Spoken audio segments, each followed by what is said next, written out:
¿Qué dificultades surgieron? ¿Cómo nos sentimos? ¿De qué manera afrontamos esta situación? Desde graduadas de historia comenzamos a hacerles preguntas de este estilo a diferentes colegas para que podamos poner en común reflexiones y sensaciones que surgen en relación al efecto que tiene sobre nuestros trabajos este contexto de aislamiento social. Esto es, preguntas de cuarentena.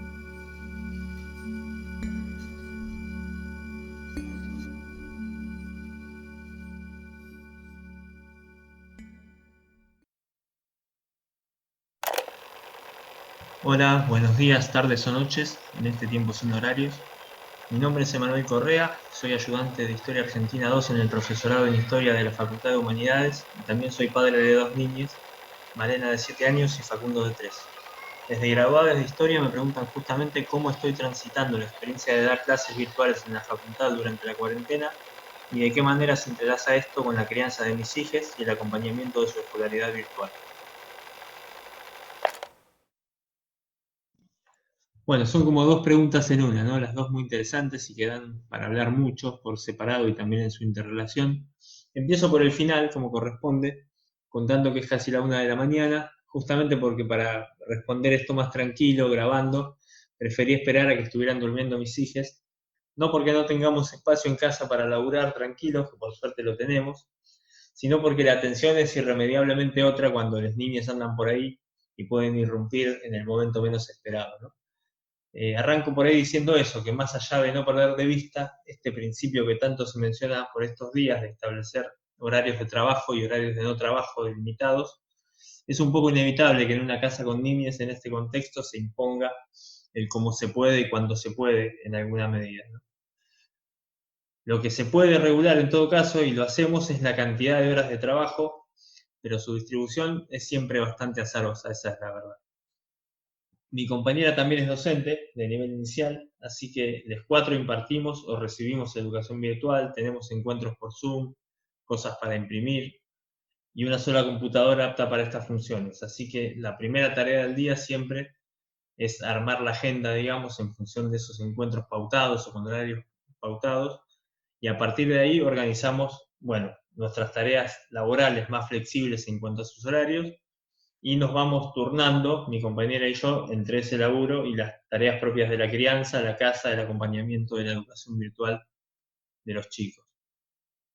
Yendo a la primera parte de la pregunta, ¿no? Referida concretamente a la enseñanza virtual en la universidad, por ahí hago esta intervención un poco tomado por una experiencia que tuve hoy mismo y que fue, de hecho, la que me impulsó finalmente a responder a esta pregunta de cuarentena que tenía planteada y no sabía bien por qué lado encarar.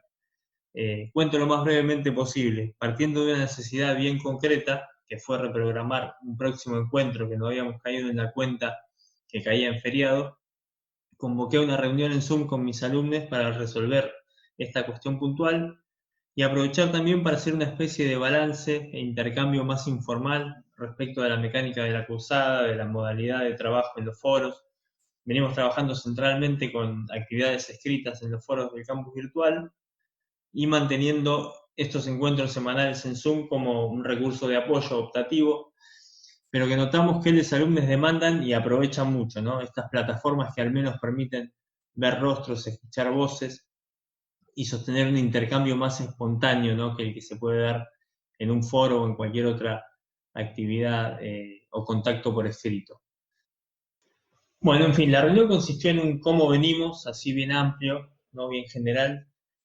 Se dio una suerte de asamblea virtual donde los estudiantes fueron planteando sus impresiones, sus inquietudes, también cierta angustia, ¿no? Ante la cuarentena que se va extendiendo. Así, ahí se abrió como una especie de catarsis donde yo también me sumé, obviamente. Bueno, por su parte los parciales que se van acercando, la mitad de cursada, las materias que se van superponiendo, etcétera. Bueno, vengo notando esto, ¿no? Mucha necesidad de intercambiar, de expresar dudas, sugerencias y también en algún caso agradecimiento, cosa que por ahí en un curso presencial no es tan frecuente, que alguien te escriba agradeciéndote por el laburo, por el esfuerzo. Eso lo comenté con mis compañeros ayudantes de la cátedra y nos pasa un poco a todos, ¿no? Notamos esto, que todos estamos un poco sensibilizados, si se quiere, o más empáticos, tal vez por sabernos a bordo de este barco a la deriva que es la sociedad global pandémica, ¿no? Pero bueno, no me voy a ir por esa rama porque me llevaría 1 hora y no es la idea. Me refiero por ahí a lo importante para mí de que esa afectividad circule en la mayor medida posible, ¿no? Con los medios acotados de que disponemos. Más que nunca, no olvidar el vínculo humano que implica la docencia siempre.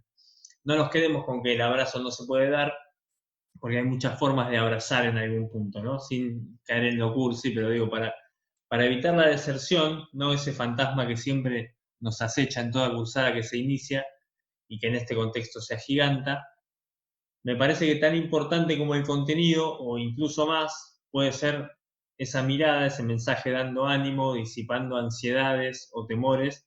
Nada, el estar atento también a la necesidad desde lo humano, ¿no? Bueno, vuelvo a la anécdota. Yo particularmente llegué lleno de dudas a ese encuentro que cuento, ¿no? Respecto de la utilidad o no de mis devoluciones en los foros, de la efectividad o no de mis formas de comunicación con ellos. Esas cosas que tal vez en una cursada presencial uno puede ir testeando de otra forma y que acá no queda mucho más que preguntar o hacerse el boludo y meterle, pero me parece que lo mejor es, tal vez mi primer acto de lucidez, y espero que no haya sido el último, fue ese, plantear sin vueltas esas dudas, esas preguntas y escuchar lo que ellos tuvieran para decir, proponer, criticar, etc.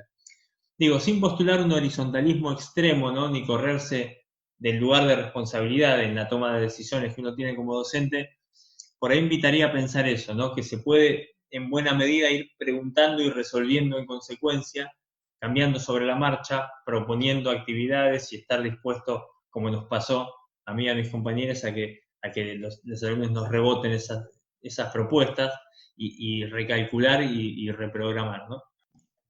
Y digo esto último, volviendo al ámbito hogareño, ¿no? Que quedó un poco olvidado ya al principio de la respuesta. Hoy mientras sacaba la ropa del lavarropas y la tendía, a la vez que atajaba al pibito para que no se me escape y se le meta en el Zoom a la madre, pensaba en lo buena que había estado esta asamblea virtual, como la llamamos, y se me vino una frase que en realidad es una paráfrasis de una que conocemos todos. Pensaba, docente dudando también está enseñando, ¿no? Y pensaba, bueno, ese podría ser un buen título para la intervención de hoy.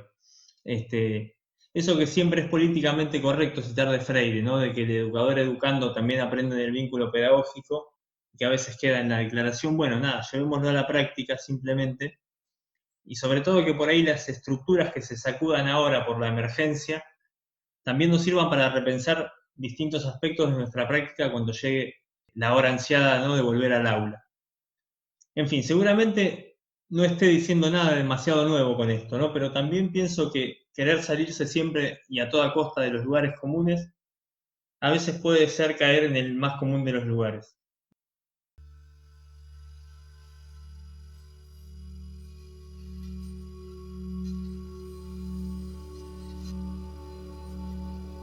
Esto fue Preguntas de Cuarentena, un podcast de graduados de Historia.